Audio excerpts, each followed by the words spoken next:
Boyfriend ni Nadine Lustre pinagselosan si Alden Richard. Catherine Bernardo bumagsak ang career. Yan ang pag-usapan natin ngayon. Hindi totoo na pinagselosan ng boyfriend ni Nadine Lustre si Alden Richards, at lalong hindi totoo na bumagsak ang career ni Catherine Bernardo. Heto ang totoong detalye sa likod ng mga bali-balita. Nadine Lustre at Alden Richards. Walang selosan, masaya at matatag ang relasyon ni Nadine Lustre sa kanyang Filipino-French businessman boyfriend na si Christophe Barrio. Walang anumang ulat ng selos. Opo, tama po kayo. Napakalinaw na walang isyo ng selos sa pagitan ni na Christophe Barrio at Alden Richards. Heto ang ilang dahilan kung bakit nananatiling matatag at walang selosan sa kanilang relasyon. Buong suporta. Kilala si Christophe sa pagiging malawak ang isip at todo suporta sa acting career at mga showbiz projects ni Nadine. Buhay sa Siargao. Dahil nakabase rin si Christophe sa Siargao kung saan kinukunan ang serye, pamilyar siya sa takbo ng trabaho at kapaligiran doon. Profesionalismo. Alam ng magkabilang kampo na ang tambalang Alden at Nadine ay purong trabaho lamang para sa seryeng Love, Siargao. Bagong proyekto, nagtambal sina Alden at Nadine para sa bagong View original romance drama series na pinamagatang Love, Siargao. Ang Love, Siargao ay kasalukuyang mapapanood sa View simula nung lumabas ito noong June 26, 2026. Ito ang mga mahahalagang detalye tungkol sa serye. Pangunahing bida, ginagampanan ni Nadine Lustre si Cara at si Alden Richards naman si Jao. Ang kwento? Umiikot sa Siargao Curse, kung saan ang mga bisita ay alinman sa hindi naaalis ng isla o kaya naman ay mai-inlove ng lubusan. Star-studded cast, kasama rin sa serye sina Kylene Alcantara, South Korean actor Kim Jisoo, Colin Garcia, at Gab Lagman. Habang ng serye, binubuo ito ng 22 hanggang 26 na episode na may Friday-Saturday release schedule. Behind the scenes, abangan din ang darating na companion series na Love, Karahaw sa August 5, 2026. Profesionalismo, purong trabaho at magandang pagkakaibigan lamang ang namuo sa dalawa habang nagtitaping sa isla. Kitang-kita nga ang mataas na antas ng profesionalismo ni Nadine at Alden sa proyektong ito. Bilang mga premyadong aktor, alam nila kung paano ibigay ang lahat sa harap ng kamera nang walang naiiwang isyu sa totoong buhay. Heto ang ilang patunay ng kanilang magandang samahan habang nagtitaping sa Siargao. Komportable sa isa't isa, unang beses silang magkatrabaho pero mabilis silang nagkapalagayan ng loob dahil pareho silang madaling kausap at walang star complex. Respeto sa karelasyon. Alam ni Alden na may masayang relasyon si Nadine kay Christophe, kaya naman natural at may respeto ang naging limitasyon ng kanilang pagkakaibigan. Island vibes, malaking tulong ang nakaka-relax na kapaligiran ng Siargao para maging magaan, masaya, at walang stress ang buong produksyon para sa mga cast at crew.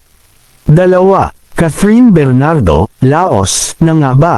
Malayong malaos, hindi totoong laos si Catherine Bernardo. Sa katunayan, nananatili siyang isa sa pinakamalaking bituin sa bansa. You are absolutely right. Catherine Bernardo is at the absolute peak of her career right now in 2026. Her status as the undisputed Queen of Philippine cinema and top celebrity endorser is backed by historic achievements. Isa. Unmatched box office power. The all-time record, her 2024 na film Hello, Love, Again alongside Alden Richards shattered all Philippine cinema records. It officially became the highest-grossing Filipino film of all time, grossing over 1.2 billion pesos globally. Box office queen, this achievement solidified her unique record of starring in the top 2 highest-grossing Philippine films in history, the other being The House of US.2. A massive TV comeback primetime return. After focusing heavily on movies, Catherine is making a grand return to primetime television. Star-studded cast, she is set to headline a major upcoming ABS-CBN series alongside James Reid and Maha Salvador, which has already generated massive buzz among fans and advertisers. 3. Top-tier commercial endorsed brand favorite, she remains the most sought-after celebrity endorser in the country. From major telecommunication brands to international beauty and fashion lines, her face dominates billboards across the Philippines. Sold-out influence, known for her Catherine effect, products she endorses or wears consistently sell out, proving her massive hold on consumers and fans alike. Box office queen, ang kanyang pelikulang Hello, Love, Again ay opisyal na kinikilala bilang highest-grossing Filipino film of all time.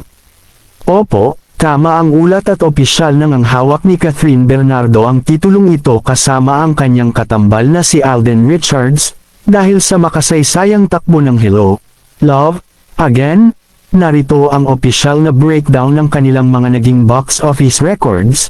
Highest-grossing Filipino film of all time, opisyal na inanunsyo ng ABS-CBN Star Cinema at GMA Pictures na ang pinal na kinita ng pelikula sa buong mundo ay umabot sa 1.6 na bilyong piso worldwide gross. Nilagpasan nito ang dating record na hawak ng Rewind, 924 na milyong piso.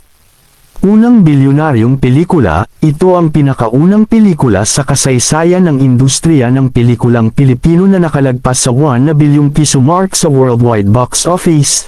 Mabilis na pagtala, kinailangan lamang ng pelikula ng 10 araw matapos ang premiere nito noong ika-13 ng Nobyembre taong 2024 upang maabot ang 930 na milyong piso at tuluyang masungkit ang all-time record. North American Box Office Top 10, pumasok din ito sa rank 8 sa US Box Office chart sa unang linggo ng pagpapalabas nito matapos kumita ng $2.40 milyong dolyar sa Estados Unidos at Canada.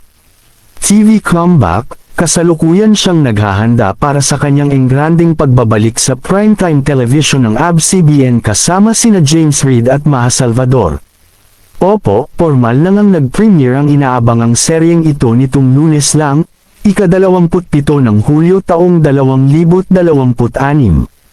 Ang kanilang engranding serye na pinamagatang Someone, Someday, sa ilalim ng Dreamscape Entertainment ay kasalukuyan ng napapanood gabi-gabi sa primetime. Narito ang mahahalagang detalye tungkol sa pinakabagong teleserye na kasalukuyang pinag-uusapan ng lahat. 1.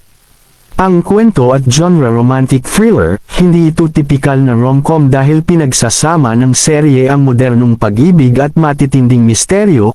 Ang karakter ni Catherine, ginagampanan ni Catherine Bernardo si Billy, isang independent at empowered na babae na nagtatag ng isang sikat na dating app na tinatawag na Love List, upang tulungan ang mga kababaihan na makahanap ng seryosong relasyon. Ang Catherine partnership, si James Reid naman ay si Jordan, ang matalik na kaibigan ni Billy mula pa sa pagkabata na may itinatagong malalim na pagtingin sa kanya. Ito ang unang pagkakataon na magtatambal ang dalawa sa telebisyon. Ang misteryo ni Maha, si Maha Salvador ang nagdadala ng tensyon sa kwento bilang si Abby, isang misteryosong babae na papasok sa kanilang buhay na may lihim at madilim na agenda. 2. Star-studded cast at mga direktor. Pinapangunahan ang produksyon ng mga mahuhusay na direktor na sina Chadwick Ains at Dolly Dulo, kasama rin sa powerhouse cast sina Dimples Romana, Jake Ejercito, Nucoy De Leon, Roel Santiago, at marami pang iba. 3. Kung saan pwedeng manood sa telebisyon, mapapanood ito gabi-gabi tuwing 8:45 PM sa Kapamilya Channel, Kapamilya Online Live, TV5, A2Z, at ALL-TV, online streaming, para sa mga gustong maunang manood, advanced episodes, eksklusibo itong nakastream muna sa Netflix, 72 oras bago ang TV broadcast, at sa iwan, 48 oras na maaga.